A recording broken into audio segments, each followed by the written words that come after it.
कभी सोचा है भारत जैसा इतना बड़ा, इतना विविध देश आखिर एक साथ मिलकर काम कैसे करता है? सोचिए कि केंद्र और राज्य दो बहुत शक्तिशाली इंजन हैं जिन्हें एक ही पटरी पर दौड़ना है। तो आज हम उसी रूल बुक को खोलने जा रहे हैं जो ये तय करती है कि ये इंजन आपस में टकराए नहीं बल्कि देश को तरक्की की राह पर आगे बढ़ाएं। जी हाँ, हम बात कर रहे हैं केंद्र और राज्य के बीच के प्रशासनिक संबंधों की। तो यही वो सबसे बड़ा सवाल है ना, कि केंद्र और राज्यों की सरकारें इतने सामंजस्य के साथ काम कैसे कर पाती हैं। ये कोई जादू नहीं है। इसका जवाब हमारे संविधान के पन्नों में छिपा है, उन नियमों में जो ये तय करते हैं कि किसकी क्या जिम्मेदारी है और कौन कैसे काम करेगा। चलिए इन नियमों को जरा और करीब से जानते हैं। तो आज हम क्या क्या देखने वाले हैं? सबसे पहले हम भारत के पूरे प्रशासनिक ढांचे को समझेंगे। फिर हम केंद्र के निर्देश देने की शक्ति पर गौर करेंगे। इसके बाद हम कुछ खास मामलों जैसे जनजातीय कल्याण और भाषाई सुरक्षा पर ध्यान देंगे। और हाँ, आखिर में यूपीएससी की तैयारी करने वालों के लिए एक क्विक रिवीजन भी होगा। तो चलिए शुरू करते हैं। तो हमारा पहला पड़ाव है भारत का प्रशासनिक ढांचा। देखिए, ये सिर्फ कुछ नियमों की लिस्ट नहीं है, बल्कि ये शक्ति का एक बहुत ही नाजुक संतुलन है। जरा सोचिए, अगर ये बैलेंस जरा भी बिगड़ा तो क्या होगा? अफरा तफरी मच जाएगी, है ना? बस इसी अफरा तफरी को रोकने के लिए हमारा संविधान एक पूरा फ्रेमवर्क तैयार करता है। अच्छा, अब आते हैं एक बहुत ही दिलचस्प सवाल पर। केंद्र सरकार राज्यों को क्या-क्या करने के लिए कह सकती है? ये पावर कहां से आती है? संविधान केंद्र को कुछ मामलों में निर्देश देने की शक्ति देता है और ये शक्ति मुख्य रूप से आती है अनुच्छेद 256 और 257 से। सही मायने में यही केंद्र राज्य संबंधों की नींव है। लेकिन इन अनुच्छेदों की गहराई में जाने से पहले एक शब्द को समझना बहुत बहुत जरूरी है, कार्यकारी शक्ति या एग्जीक्यूटिव पावर। इसका सीधा सा मतलब है कानूनों को जमीन पर लागू करने की ताकत। संविधान के हिसाब से केंद्र और राज्य दोनों के पास अपने अपने दायरे में ये शक्ति होती है। तो जैसा कि यहां दिख रहा है, इन दोनों अनुच्छेदों में आखिर फर्क क्या है? देखिए, अनुच्छेद 256 एक सामान्य नियम है। ये कहता है राज्यों, संसद जो भी कानून बनाए तुम्हें उसका पालन करना होगा। ये एक तरह का डू है, यानी ये करो। वहीं अनुच्छेद 257 एक डोंट है, यानी ये मत करो।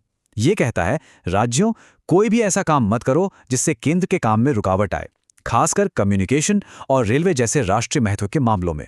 तो एक आदेश देता है और दूसरा किसी रुकावट को रोकता है। इस रिश्ते को और भी आसानी से समझना है तो चलिए एक टीम का उदाहरण लेते हैं। मान लीजिए केंद्र सरकार टीम की कैप्टन है और सभी राज्य उसके खिलाड़ी हैं। अब कैप्टन अनुच्छेद 257 का इस्तेमाल करके ये सुनिश्चित करता है कि कोई भी खिलाड़ी अपनी मनमर्जी से खेलकर खेल खराब ना करे।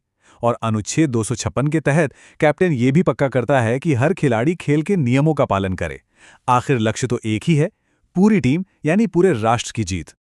लेकिन क्या ये प्रशासनिक संबंध सिर्फ सामान्य नियमों तक ही सीमित है? नहीं, बिल्कुल नहीं। हमारा संविधान कुछ समुदायों को एक विशेष सुरक्षा कवच भी देता है। आइए देखते हैं कि ये अनुसूचित जनजातियों के कल्याण के लिए कैसे काम करता है, जिसका जिक्र अनुच्छेद 339 सब क्लॉज 2 में है। ये अनुच्छेद जो कहता है वो अपने आप में बहुत शक्तिशाली है। संघ की कार्यकारी शक्ति का विस्तार किसी राज्य को ऐसी योजनाओं को बनाने और निष्पादित करने के निर्देश देने तक होगा जो उस राज्य में अनुसूचित जनजातियों के कल्याण के लिए आवश्यक हो। ये लाइन साफ दिखाती है कि संविधान इस समुदाय के कल्याण को कितनी ज्यादा प्राथमिकता देता है। तो असल में ये प्रक्रिया काम कैसे करती है? बहुत सीधी है। पहला कदम, केंद्र एक जरूरत को पहचानता है। दूसरा कदम, वो राज्य को एक खास योजना बनाने का निर्देश देता है।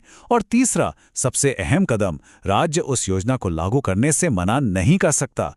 ये उसका संवैधानिक दायित्व है। ये तरीका सुनिश्चित करता है कि कल्याण की बातें सिर्फ कागजों पर ना रह जाएं, बल्कि असल में जमीन पर उतरें। तो जिस तरह हमारा संविधान समाज के कुछ वर्गों की रक्षा करता है, ठीक उसी तरह वो हमारी एक और बहुत कीमती चीज की भी रक्षा करता है, हमारी भाषाई विविधता। भारत तो भाषाओं का देश है। आइए देखते हैं कि अनुच्छेद 347 और 350 ये कैसे पक्का करते हैं कि हर आवाज सुनी जाए, चाहे वो किसी भी भाषा में क्यों ना हो। ये अनुच्छेद भाषाई अधिकारों के लिए एक सुरक्षा कवच की तरह हैं। अनुच्छेद 347 राष्ट्रपति को शक्ति देता है कि अगर मांग उठे तो वो किसी राज्य की एक प्रमुख भाषा को आधिकारिक मान्यता दे सकते हैं। अनुच्छेद 350 हर व्यक्ति को ये हक देता है कि वो अपनी शिकायत अपनी भाषा में दर्ज करा सके। और अनुच्छेद 350 ए, जो बहुत ही जरूरी है, ये कहता है कि भाषाई अल्पसंख्यक बच्चों को प्राइमरी शिक्षा उनकी अपनी मातृभाषा में ही मिलनी चाहिए। तो इन सब का असल मतलब क्या है? इसका सीधा सा मतलब यह है कि किसी के लिए भी उसकी भाषा न्याय पाने, शिक्षा हासिल करने या सरकार तक अपनी बात पहुंचाने में कोई रुकावट नहीं बननी चाहिए। यही तो हमारे लोकतंत्र के समावेशी होने का सबसे बड़ा सबूत है। और अब, जैसा कि हमने वादा किया था, आते हैं हमारे आखिरी सेक्शन पर। यह खास तौर पर उन लोगों के लिए है जो यूपीएससी परीक्षा की तैयारी कर रहे हैं। एक फटाफट रिवीजन स्नैपशॉट। ये टेबल समझिए पूरे टॉपिक का सार है। देखिए कैसे अनुच्छेद 256 और 257 केंद्र को एक मजबूत हाथ देते हैं ताकि राष्ट्रीय एकता बनी रहे। वहीं अनुच्छेद 339 और 350 ये सुनिश्चित करते हैं कि ये शक्ति समावेशी हो, यानी जनजातीय समुदायों की रक्षा हो और भाषाई अधिकारों का सम्मान हो। ये शक्ति और सुरक्षा का एक बहुत ही खूबसूरत संतुलन है जो परीक्षा के नजरिए से याद रखना जरूरी है। तो सबसे जरूरी बात जो हमें समझनी है वो ये है कि ये अनुच्छेद सिर्फ कानूनी भाषा नहीं है। ये असल में वो संवैधानिक गैर हैं, वो पुर्जे हैं जो केंद्र और राज्यों की इस बड़ी सी मशीन को एक साथ सुचारू रूप से चलाने में मदद करते हैं।